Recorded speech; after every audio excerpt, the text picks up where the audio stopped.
Hello, friends. Welcome back to my channel. For those of you who are new, my name is Michaela and I make adult coloring videos here on this channel. And today I'm doing the fifth episode of my coloring community chat. I don't know where the time has gone with this so far, but today I am here with the lovely Lauren from Lauren Loves Color. Hi. Lauren, tell us a little bit more about yourself and what kind of videos you make on your channel.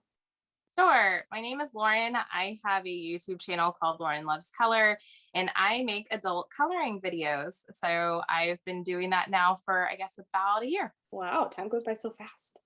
Yes, it does. So I guess I'm just curious, at what age did you start getting into coloring, or is it more of like a recent hobby that you discovered? It's actually a fairly recent hobby for me. My journey into YouTube really started with cross stitching. I started doing cross stitching videos back in 2017ish, 2016 to 2017 is when I really started cross stitching and really started getting into that hobby. Started YouTube, had my son, and then kind of set it down for a little while. After having kids, it was hard for me to have a hobby that included sharp objects and needles and small pieces of thread without the fear of those being ingested. And so right around the time that I had my daughter in 2020, I really needed something that gave me more instant gratification, something that still kind of fulfilled the artistic side of my brain. The YouTube algorithm kind of started changing and evolving, and I all of a sudden started getting some of these adult coloring videos. Lisa's Coloring Corner started coming up on my algorithm. Danny Buttons started coming up on, and I was like, what is this realm? And I started to realize there's a whole world on YouTube, and then a whole world on Instagram. And Instagram is really where I kind of started to get a lot more involved, was on Instagram and getting to kind of scroll through and see people's pictures. So it really was during the middle of the pandemic. I think I colored my first page, my first official like adult coloring page, like back in, I think it was either August or September of 2020. So it's just been a little bit over a year. So it's been a fairly recent hobby for me. And I think I colored a little bit as a kid, but not, it wasn't my go-to thing as a child. What is your absolute favorite adult coloring book artist of all time? Ooh, that's a really good question. I'm looking at all of my books just sitting around me and trying to figure out what my favorite artist is. So I think if we're talking specifically like artist, I think what really sticks out to me are a couple of, I guess, like a few different artists that I'm thinking of. Sach and Sach Diva is probably my go-to for color by number, and color by number was really like my love and my passion, and still really kind of is primarily what I color. Um, he really sticks out to me because he has such a diverse range of illustrations that he does. And so he has like a stained glass books, he has easier books, he has harder books, he's got the pixel books. I feel like sticking with him, you have a wide range of everything. But then the other artists that I'm really, and illustrators that I'm really drawn to are Kira Shershniva, Camelia Angelkova, and then I've also really fallen in love with Joshua Dunbar's illustrations for Jade Summer. Those, to me, those are all of the names that I think of that are probably kind of in my tippy top of illustrators that I enjoy their art. I feel like that makes sense. I see all of them on your channel all Yeah, the time. So they're my go-to. that totally makes sense. What is your number one item currently on your wish list? Ooh, my number one item on my wish list. I have to think through that. I think right now, probably the thing that I'm wanting most is something fairly recent.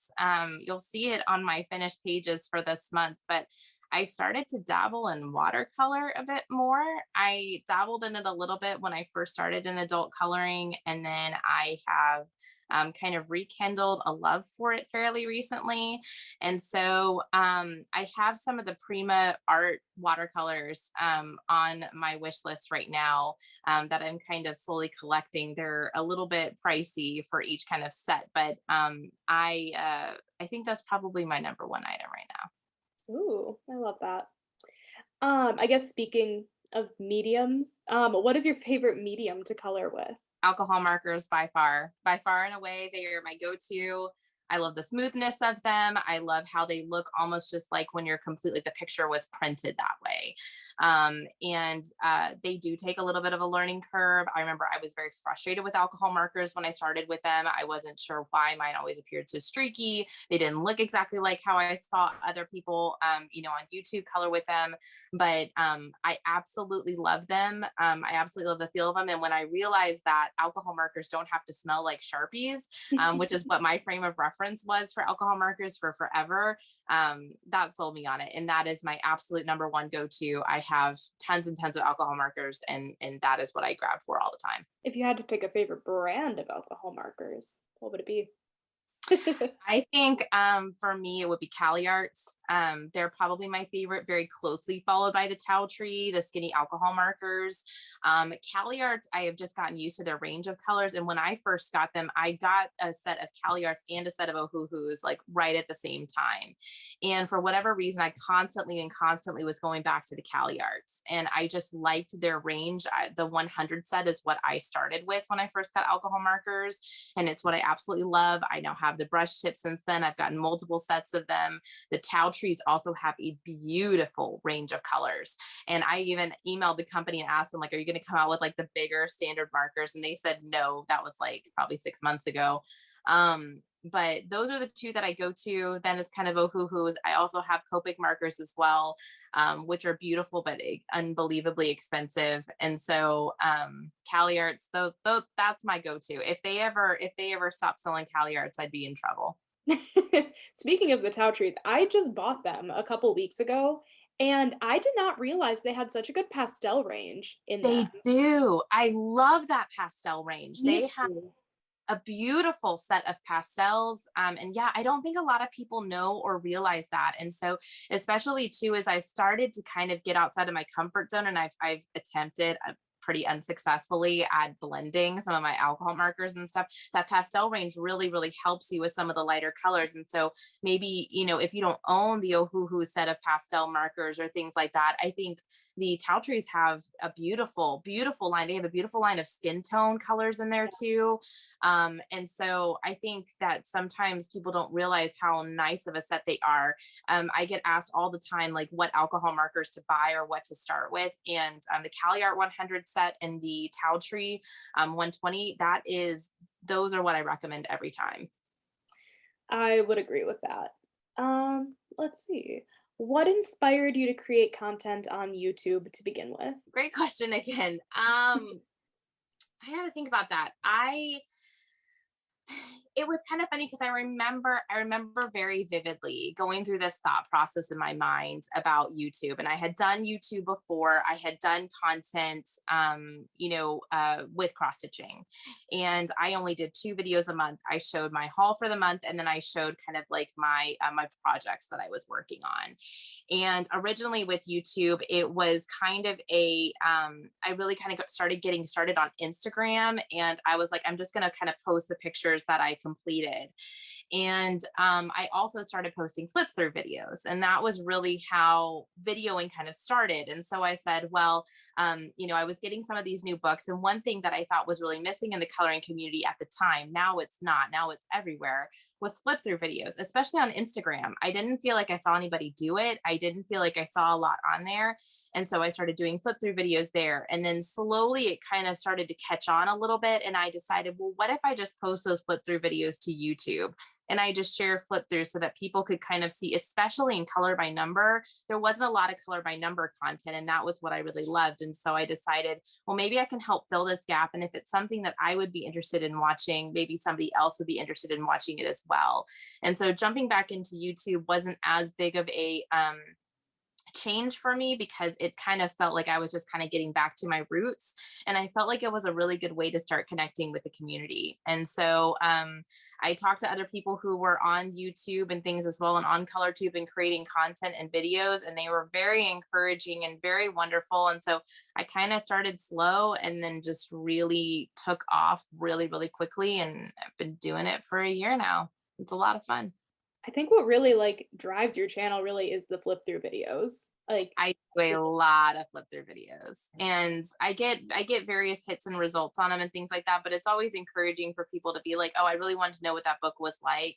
I really wanted to know what the experience was or what you saw inside. And so that is a lot of what, especially now with my busy schedule, that's usually what I'm posting because they're easier to film and an opportunity to just share new books with people. And I know everyone trusts your opinion, honestly, when it comes to flip throughs. Like if we I want to don't flip know. through, we I go to don't know. Lauren. No, I try to give a very honest review of what it is. I mean, it's no lie that a lot of books are sent to me by different publishers because they like to see, their content on screen. But one thing I feel very honored about is that not only from my audience, but also from the publishers, they always say they appreciate my honesty and transparency. I'm not going to sugarcoat it. I'm not going to come out here and do a flip through of a book or review a book that I absolutely hate. Or even if it's a book that I feel is mediocre, the positives and negatives, the things I like about the experience and not, I'm going to share with my audience, but I'm also going to share with publishers because I know too, and having been around in all of these different communities over time, if it's something I'm thinking and experiencing, it's something that probably others are experiencing as well. And I think our publishers deserve and want and crave to hear that criticism, being constructive and sharing information with them about, hey, I think there's a way that you can make your book better or that you can sell more copies or appeal to your audience in this way. I think any company, any good company wants to hear that feedback and wants to be able to make better, better suggestions. So Color Questopia was one of the first ones that I absolutely worked with that really took my feedback really very seriously. And we developed a color palette for them and went through that whole process. And it was really enjoyable to get to see, a publisher and a company really want to hear from their audience and to, and to adapt to the feedback that they were hearing from YouTube. I was definitely just going to bring up the Color Questopia thing. Like, I know you guys created that color palette, so I still think that's really cool. And they haven't changed it, which is great because it's good and they should not change it. But I was so nervous about it because when they talked to me, of course, I didn't consult anybody else. And so I kind of thought when I was talking to Hazel with Color Questopia, we were just exchanging messages.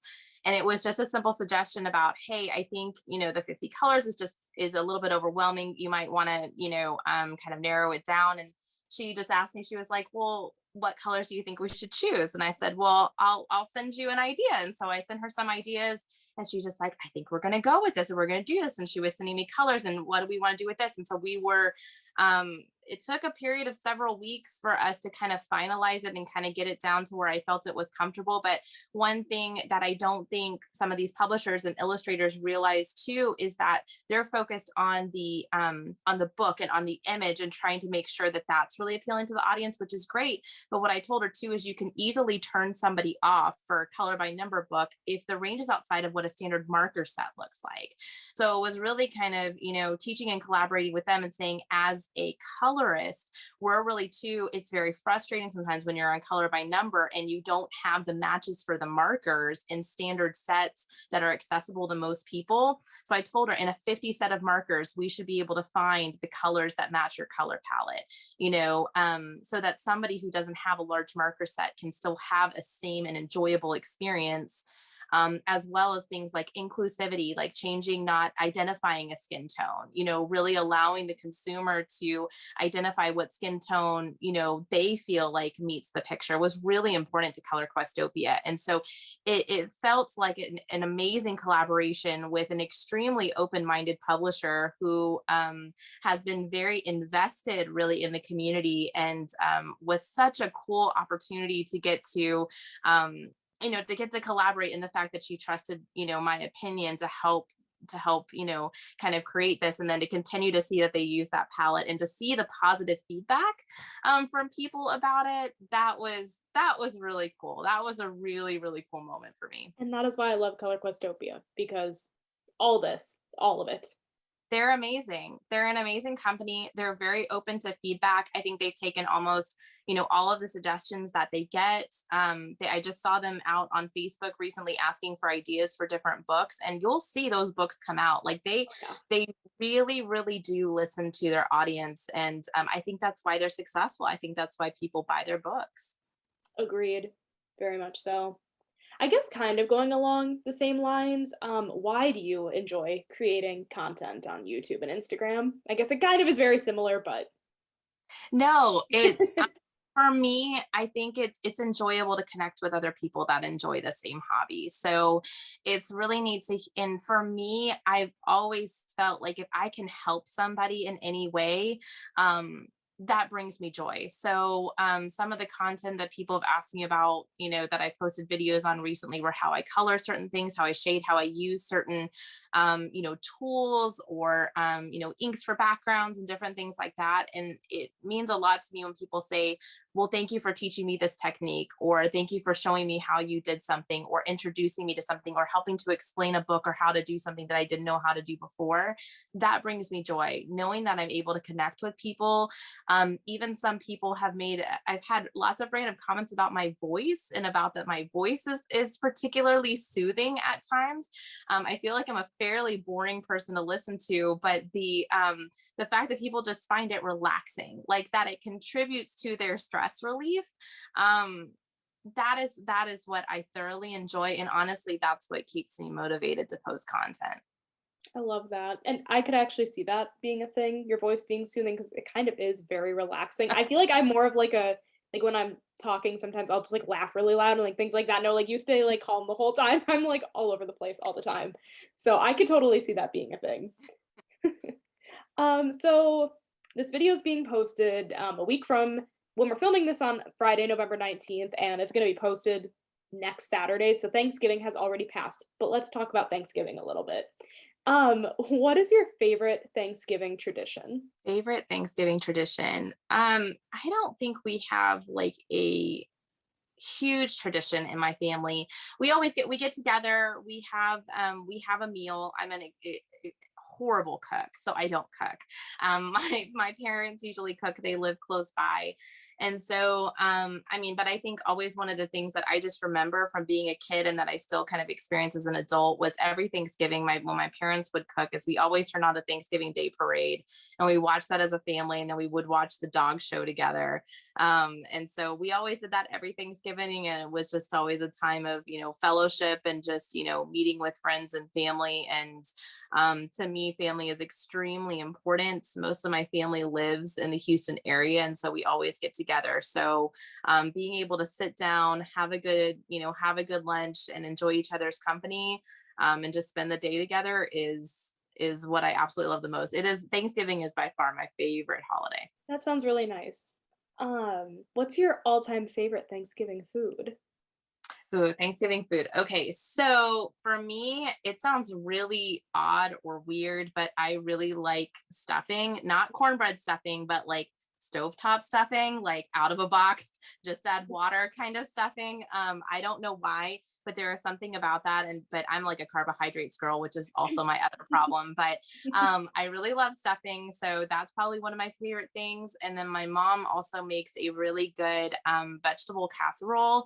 So it's just kind of like mixed vegetables, onions, breadcrumbs, and I think it's like mixed in with mayonnaise or something, but it's just it just feels like home to me. It's something I always remember her making. It's something that just is nice and warm and gooey, and just, I don't know, I love it. It's comforting. Comforting. That's right. That's right. So are you more of a Black Friday shopper or a Cyber Monday shopper? So I guess in person or online. So I used to be a big Black Friday shopper. So my mom and I used to be the ones that after Thanksgiving, we wake up at like, ridiculous hour, like 4 a.m. or something, and be standing outside, waiting to get inside to go shopping. I'm definitely more of a cyber person now, with 2 kids, unless I just pawn them off on my husband all day, which I don't think he would appreciate. I do most of my shopping online. It's just easier to just click, click, click, and get it delivered, at the door. And I feel like a lot of stores now don't have like the selection of things like that they used to. And most everything you can get through Amazon. So I am definitely someone that the Amazon truck is at my house practically every day. I mean, if I'm going to be honest here, it is like at least every other day there is an Amazon driver dropping stuff off at my house, and sometimes twice a day. I get with that. packages of things that I've ordered, or and I've already started kind of trying to get some gifts and things like that too. So I've got a nice stack of gifts in my entryway right now. I need to go put somewhere. That's actually so funny. I think the Amazon delivery person dropped things off in my locker 4 out of 5 days this week. Yep. But I mean, like the thing is too, like you can order just one thing off of Amazon and it just, it ships. And so I used to kind of be embarrassed about it because I think with the pandemic, we all like adjusted. It was like, I mean, I ordered stuff off of Amazon before, but I feel like the pandemic like fed my fed my addiction to Amazon. And Oh so yeah. now it's like, oh, I need a new toothbrush, just order it off of Amazon, like any Yeah. little thing. I need foot cream or need, a pack of diapers or whatever. Get it on Amazon. We'll be here tomorrow.